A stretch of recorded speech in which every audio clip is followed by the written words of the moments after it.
Today I'm going to show you how to create your very first Azure DevOps account, organization, and project. Before we start, let's review what is DevOps. DevOps is the union of people, process, and products to enable continuous delivery of value to our end users. Donovan Brown. So I need you to understand that when we are talking about DevOps, tools or products you are using are not the most important. You need to choose value over software. DevOps is not just about automating a pipeline. Your goal is to deliver value. Tools and products only create the path to your goal. DevOps is about people following processes enabled by products to deliver value to your end users. If you choose Azure DevOps as your tool, let's go and create your account. If you prefer GitHub, here is another video where I show how to create your GitHub account. We can integrate both, but that is a topic for another video. So let's get started. Let's start by opening the browser and the page dev.azure.com. In this page, you can find Azure DevOps documentation and resources to start your journey and also create your account. After I show you how to create your Azure DevOps organization, create your first team project, and show you a little bit about the features, I invite you to stay so I can share a little bit about the pricing categories. If you plan to use Azure DevOps for small companies or for study purposes, this is free up to 5 users. If you want to use more than 5 users, you'll pay per user. And also, you'll pay for specific features. So you need to create your capacity planning, and that's why I want to show you first what features you have with Azure DevOps so you can plan accordingly. Clicking the Start Free button, and as a prerequisite, you need a Microsoft account or a GitHub account. So I'm providing my Microsoft account.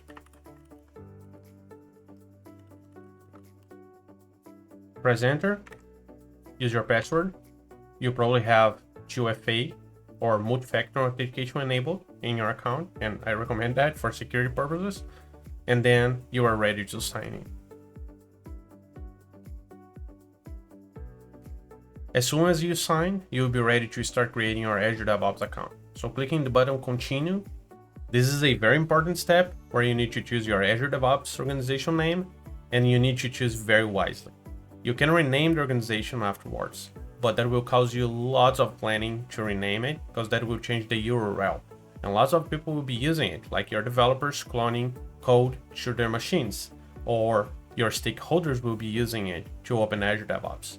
So think about it and then choose your name, and that should be unique. You can use your company name or a project name. You can choose anything you want. In my case, I will be using DevOps Pops Labs. Choose your country, add the code, and continue. That will take quite some time to check if the organization is available or not. And as soon as it's ready, you'll see your organization. Congratulations, you now have your very first Azure DevOps organization, and now you're ready to create your first team project.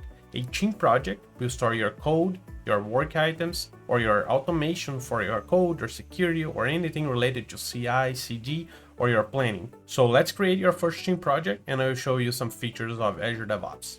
I will choose the project name as eShop on Web. This is the project we'll be using as example. And I will create this as private, but you can also turn the visibility as public so anyone can see and access your organization. I will make it private, but anyone with access to your organization will be able to access it. So create project, and now you have your Azure DevOps organization and your project. If you want to access your organization features, you need to click in the organization name, the left side top. You'll see all your team projects, and you have the organization settings. In your settings, you have many different options. One of those is if you want to change your URL or change your organization name, you can do it here. You can change the description, you can choose another region, and you can do a couple other things like changing the owner, delete your organization. Also, you can create new projects, you can add users, you can link your organization with your Azure subscription, for example. You can buy new resources. You have here 1800 minutes of hosted agents for free to run your pipelines. Or you can have one self-hosted agent where you install the agent in your own environment or machine to run your pipelines. So you have lots of options to configure your organization. We are not going through those options in this video, but we will cover that soon. But take a look and check all options you have here, or all your settings, security. You have ways to customize your process templates, so you can use Agile, Scrum, CMMI. I'll be showing that in other videos, but for now, you just need to take a look and overview all possibilities you have. If you want to buy new pipelines, you do here.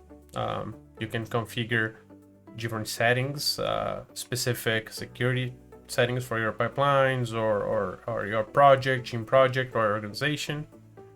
So let's back to the organization and open your project again. And you also have a project settings, very specific for that project. You can give specific permissions for that project, so people in one project will not be able to see users from other projects or things like that. Or you can create specific connections or integration with other tools that will be seen only on that project. So take a look in the configurations. Same thing, you have multiple configurations for the project, and you can have specifics for each project. When you open your project, you have a couple features, and one of those are you can create dashboards and reports for your project. You can create work items. So in this example, let me create one task.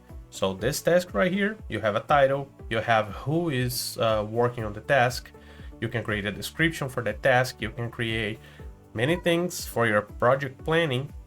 You can use boards, you can customize your boards.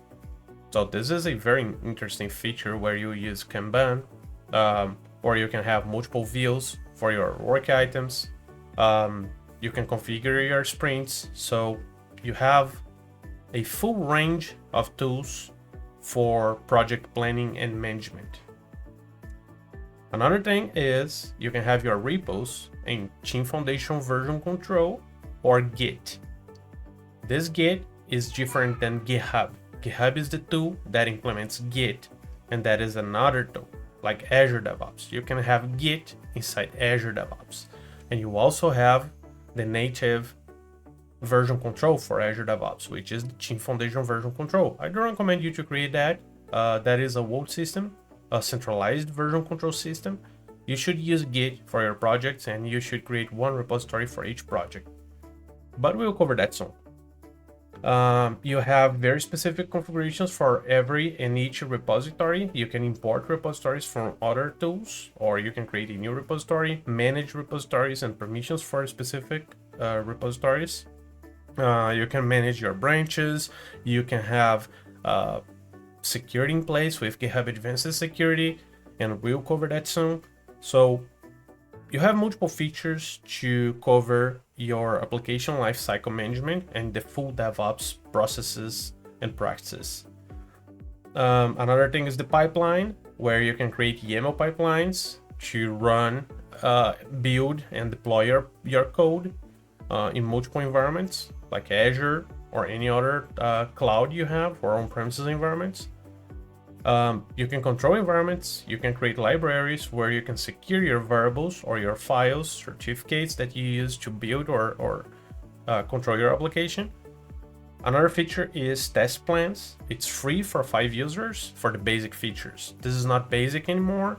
There is a pricing plan for the basic level plus testing plans that we'll cover soon. We'll open the website and you'll see how to calculate that.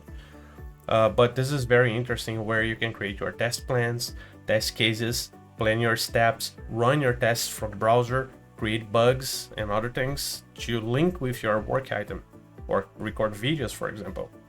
And last but not least, you have your artifacts, and this will control your project artifacts like NuGet, NPM, or other artifacts that you need for your project. And you can connect with existing feeds, and you have lots of those like .NET Feed, NuGet Feed, NPM, Maven, or other technologies that you are using for your software. So basically that's it. This is a very, very quick overview on what features you have. You can disable some features if you don't need to use in your organizational settings or project settings, in case you don't want to see it. So for example, I'm not paying for the test plan, so just disable it. That will remove the test plan. You can turn it back again if you want, but click again in your project and you are not seeing test plans anymore. So let's back to that page where we have the Azure DevOps documentation and where we create our account. Click in pricing, Azure pricing, choose pricing by product, DevOps, and you see Azure DevOps and other DevOps tools inside Azure that you can use integrated with Azure DevOps. But let's see Azure DevOps product pricing. And you have two categories, Azure DevOps Services, which is the cloud version, and Azure DevOps Server, which is the on-premises version. So let's check the services version. So here is the 5 free users you have. And if you need additional users, that will be $6 per user per month. If you want to use the test plan features, that will be $52 per user per month. So it's up to you, but here you have a calculator that you can see, okay, you have, for example, 20 users. So how much that will be per month. But I have a 1, 2, because I have 2 testers or 3 testers that will be using the testing features. You don't need to pay for the license if you just want to see what was created by the testers, but you need the license to plan and create those tests or the test planning.